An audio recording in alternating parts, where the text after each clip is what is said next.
hemos traído una exposición itinerante que se titula H2O, los secretos del agua de tu ciudad, y viene a visitar Zamora después de haber pasado por Cartagena, ¿vale?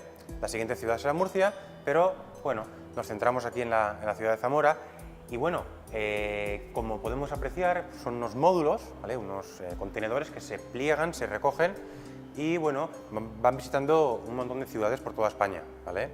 Desde todo este año que vienen haciéndolo, desde el primero de año. Esta en concreto es bastante más llamativa y bastante más atrayente para el público por el tipo de módulos que tienen, ¿vale? Y bueno, la hemos dividido en varios bloques, ¿vale? Un primer bloque, el ámbito 1, que nos trata de explicar un poco el agua como elixir de la vida, es decir, como el principio de la vida, porque sin el agua no es posible ningún tipo de vida, ¿vale? Ni la nuestra ni la de ningún ser vivo. Aquí podemos apreciar el planeta Tierra visto desde el espacio. Esto es una toma del Océano Pacífico y, bien, las 3/4 partes de la superficie terrestre está cubierta por agua, ¿vale? Pero en cantidad, en términos de volumen, ¿vale? No tendremos tanta cantidad de agua como podemos imaginarnos en esta fotografía. Esta maqueta nos muestra claramente cuánta cantidad de agua realmente tenemos, ¿vale? Y es esta esfera de aquí grande, porque contiene el agua salada, el agua dulce, incluso toda el agua de los seres vivos, de los animales y de las plantas. Pero solo el 3% corresponde a agua dulce, ¿vale? El otro 97% es todo agua salada, ¿vale? De los océanos. Y claro, lo llamativo aquí es que como el agua se puede presentar en estado líquido, en estado sólido también, el 70% del agua dulce se encuentra en estado sólido, permanentemente congelada, en el polo norte y en el polo sur. En definitiva, nos queda una fracción mínima de agua líquida, que es la que tenemos en los continentes, ¿vale? La zona cubierta por tierra. Y, como veíamos en un mapa a continuación, esa cantidad de agua líquida se encuentra distribuida de una forma un tanto irregular, ¿vale? Por ejemplo, todas estas zonas amarillas nos muestran el agua. A modo de resumen, podemos ver el río Amazonas con su gran biodiversidad y gran cantidad de agua, gracias a las lluvias tan abundantes, ¿vale? 2.300 milímetros a lo largo de todo el año, ¿vale? Eso favorece una biodiversidad muy grande. Si nos vamos a una zona desértica, es el caso totalmente contrario. Aquí el agua brilla por su ausencia y claro, las lluvias son muy escasas, entre 20 y 100 milímetros, ¿vale? Y veíamos un pozo. El pozo es la única forma de obtener agua dulce en este tipo de territorios, ¿vale? Porque bueno, los oasis son muy escasos y no tienen tanta agua como nos podríamos imaginar.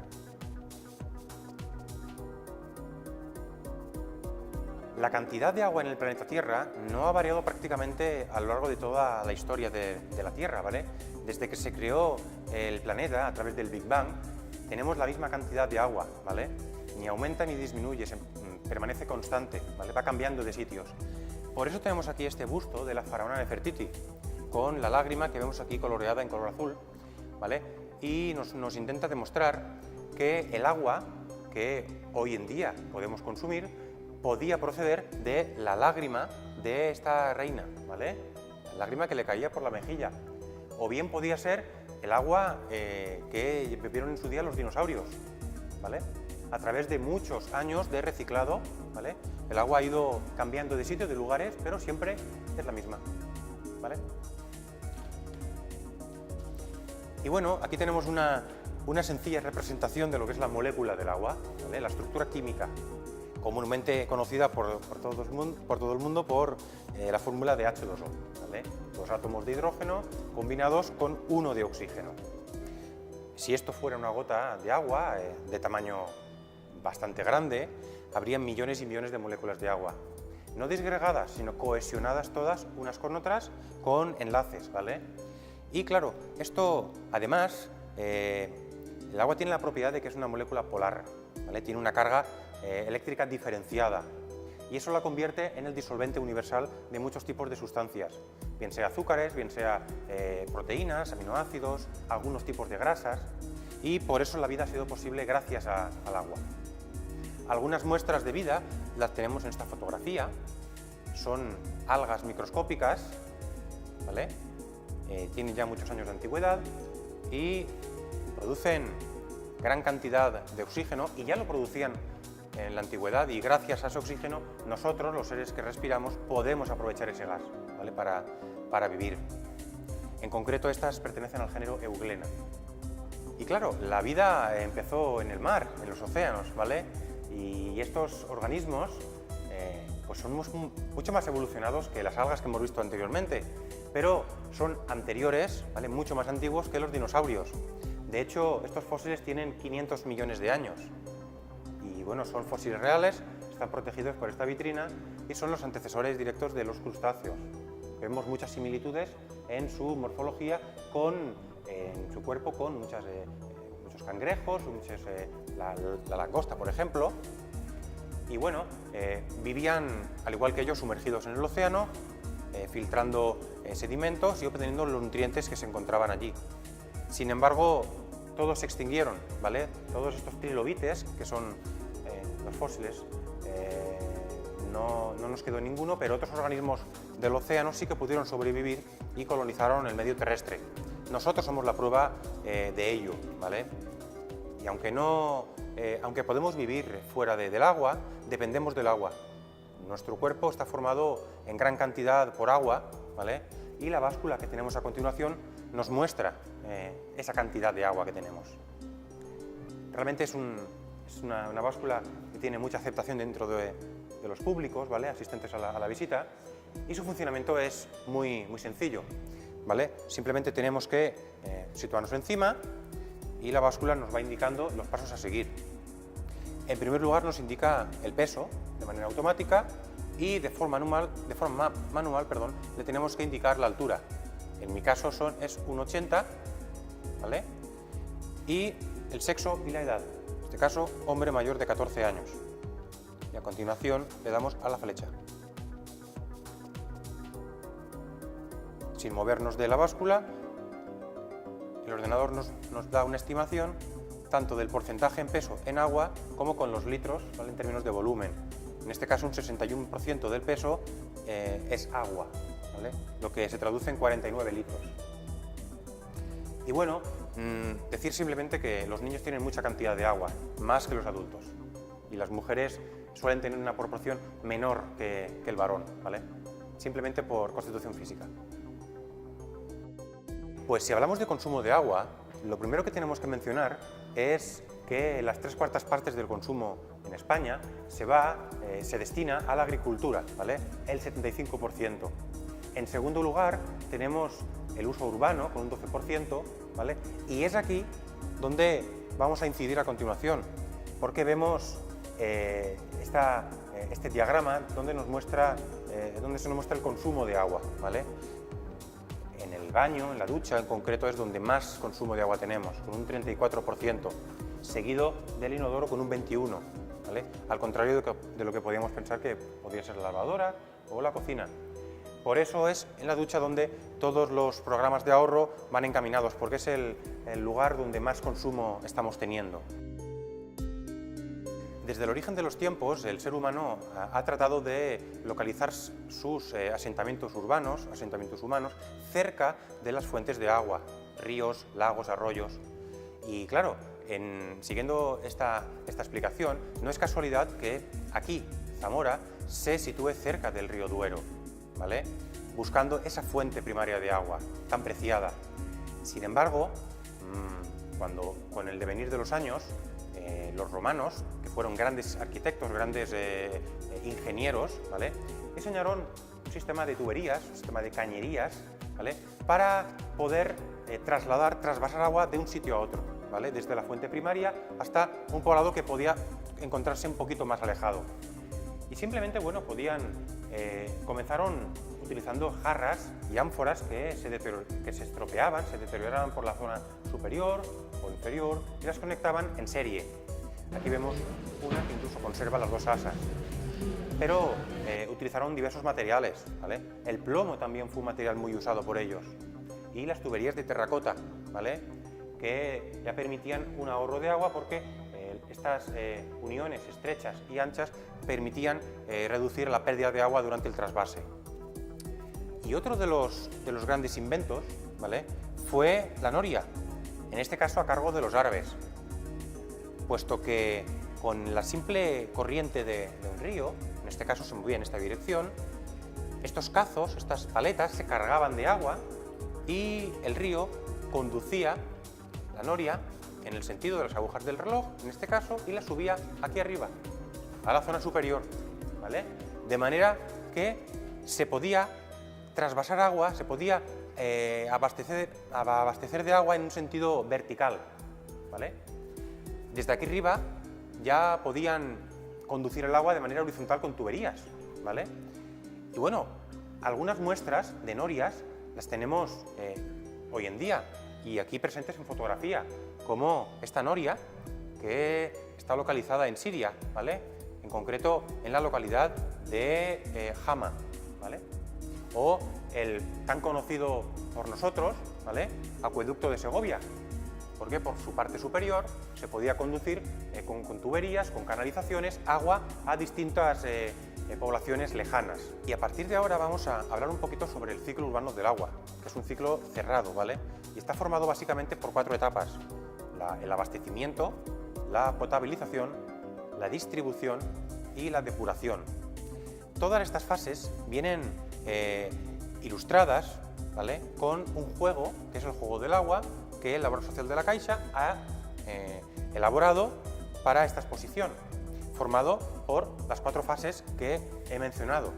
Este en concreto trata sobre el abastecimiento. Es un juego diseñado, dijéramos, basándonos en el juego de los Sims, que muchos niños han conocido, ¿vale?, de construir ciudades. Bueno, pues en este caso lo que vamos a hacer es gestionar una ciudad. Una ciudad modelo como esta, podría ser perfectamente Zamora, ¿vale?, con su río, Duero, desde el cual vamos a abastecernos de agua, vamos a captar agua para luego potabilizarla. Y la potabilización es realmente uno de los procesos más avanzados que ha realizado el ser humano para evitar enfermedades, porque el agua potable, agua ya en condiciones de salubridad, en condiciones aptas para el consumo humano, pues puede llegar a cualquier casa, ¿vale? El cloro es un gran desinfectante. Y bueno, viene representado a través de este vídeo que paso a paso nos va mostrando cómo se puede filtrar, potabilizar el agua, ¿vale? Y es un poco lo que he venido explicando. El agua viene muy sucia, ¿vale?, lleva muchos sólidos, plásticos, botellas, y todo esto a través de un sistema físico se suele extraer, ¿vale?, para a continuación ya llevar a cabo un proceso químico, adición de productos para clarificar, para decantar el agua, incluso para, ya, como he dicho antes, para desinfectar el agua. Sin embargo, en el siglo pasado, muchas personas padecían enfermedades gastrointestinales por falta de agua en condiciones de potabilización, ¿vale? Un señor valenciano, el señor Conrado Granell, allá por el año 1927, inventó este sistema que tenemos aquí y lo llamó Sinaí. No era un sistema propiamente dicho para potabilizar el agua, pero sí para obtener un agua de mejores condiciones, un agua filtrada, más pura. Y bien, se compone de varias piezas cerámicas encajadas una encima de otra, ¿vale?, a través de las cuales va circulando el agua desde su zona superior hasta las capas inferiores.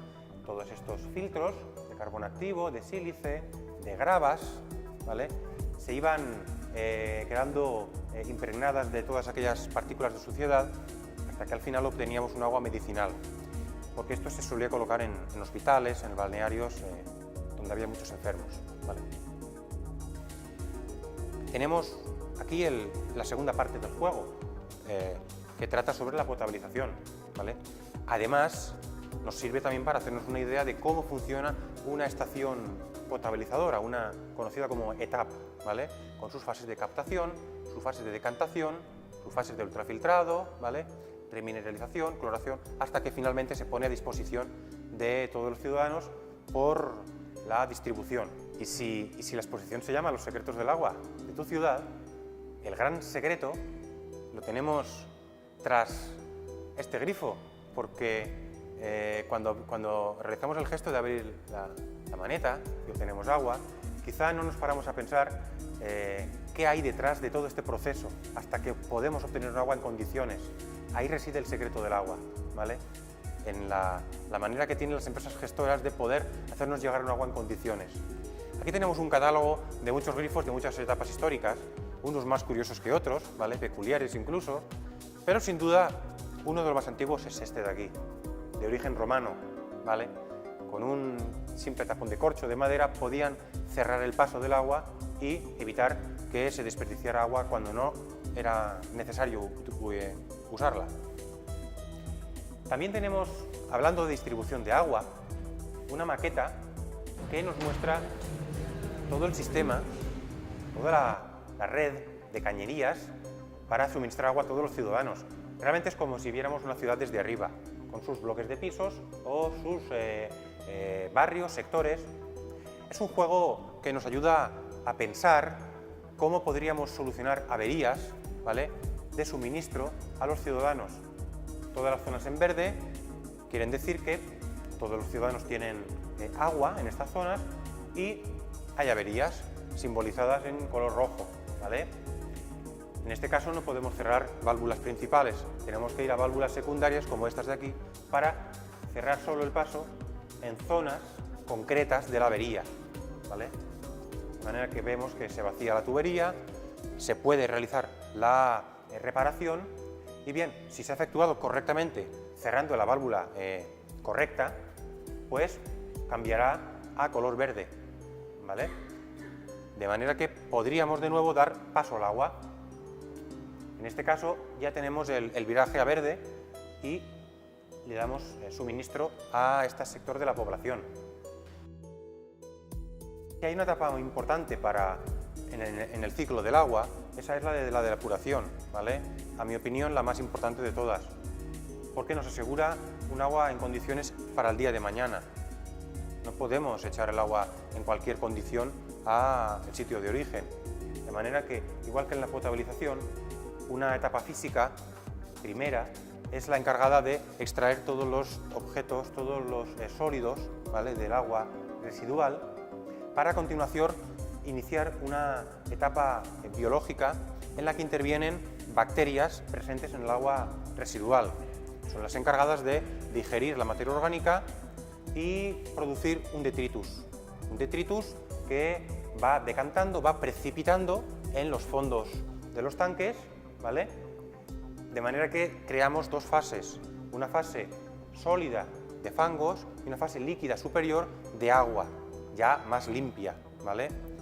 Estos dos productos se tratan por separado. Los fangos se vienen usando como abono agrícola, al ser ricos en muchos nutrientes, mientras que el agua, en la ciudad sobre todo, se ha destinado a dos usos muy importantes, que son el riego de jardines y también la limpieza de calles y aceras, ¿vale? Limpieza urbana en general. También se ha podido usar para fuentes y demás ornamentos de la ciudad. Aquí tenemos un panel, una pantalla que nos muestra, en concreto en la zona de Zamora, cómo se gestiona el agua, ¿vale? En este caso a cargo de la empresa gestora Acuona, ¿vale?, municipalizada. Y bien, lo que nos intenta explicar es, por un lado, el origen del agua, que en este caso está clara, es el río Duero, a través de sus dos puntos de captación en orilla. También nos da una breve explicación del proceso de potabilización, ¿vale?, con sus etapas, ¿vale?, y también nos explica la red de cañerías que desde hace ya muchos años está instalada y, bueno, es realmente una gran maraña porque si consiguiéramos ponerlas en línea recta ocuparían una longitud de 227 kilómetros de longitud, ¿vale?, para asegurar un correcto abastecimiento de agua potable a todos los ciudadanos de Zamora.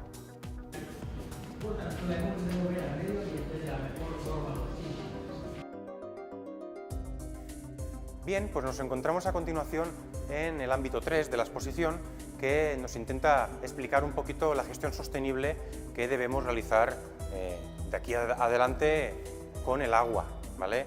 Tenemos dos ejemplos con los que hay realmente un problema y en el que deberíamos hacer hincapié con el ahorro del agua.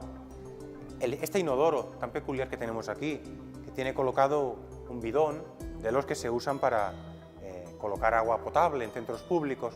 Bien, y lo único que intenta simbolizar es que cada vez que apretamos este botón, pues se consumen unos cuantos litros, en torno a 6 a 10 litros de agua potable, ¿vale? Igual que el agua potable que usamos, por ejemplo, para cocinar, o bien para asearnos, o bien para ducharnos. De manera que podemos pensar si habría otra forma de hacer funcionar aparatos como este con otro tipo de agua, por ejemplo, agua que provenga de otro uso anterior.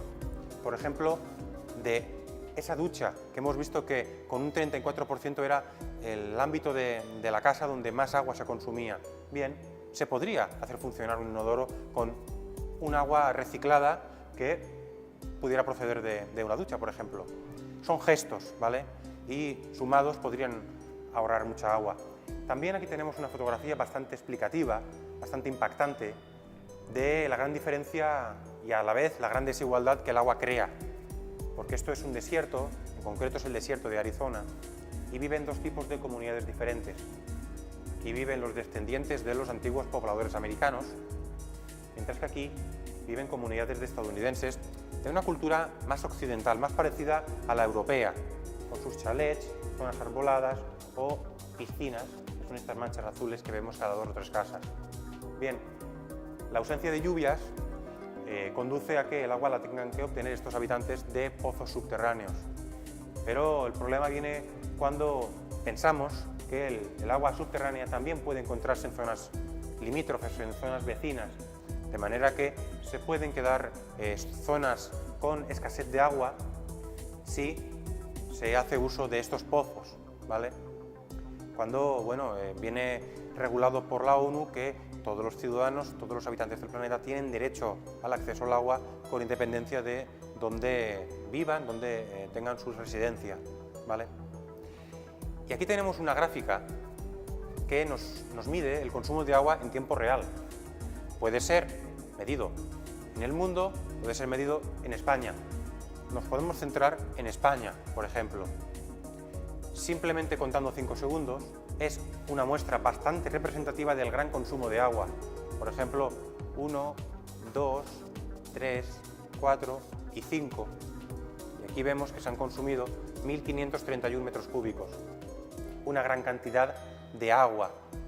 El 75% se ha consumido en la agricultura, pero a nivel urbano también, ¿vale? 184 metros cúbicos. Cifra que ya se eleva hasta los 16.600 millones de metros cúbicos desde iniciado el año 2016.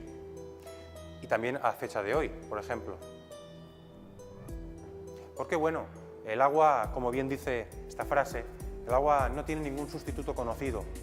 El petróleo sí que los tiene, las fuentes renovables, pero el agua, desde luego, no los tiene. Aquí tenemos una colección de vitrinas que nos intentan explicar lo que significa este concepto que tenemos aquí, el agua virtual. El agua virtual quiere decir el agua que no se ve. Y realmente el agua virtual significa la cantidad de litros de agua, ¿vale?, necesarios para fabricar cualquier objeto o alimento de uso cotidiano, bien sea una porción de pan o bien sea unos pantalones, ¿vale?